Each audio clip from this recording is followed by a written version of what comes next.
मगाशी ऐकलं देखा जो तुझे यार, त्याच्यातला जो फिमेल व्हॉइस आहे, मला वाटतं कोणतंही आपण आवडीचं मराठी गाणं काढलं तर त्याची आपण सोदपूर करायचा.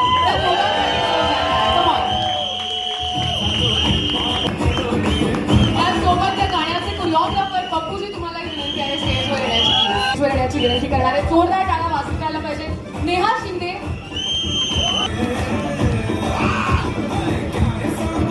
Let's go ahead with the group picture. Team Sridevi Prasanna, please.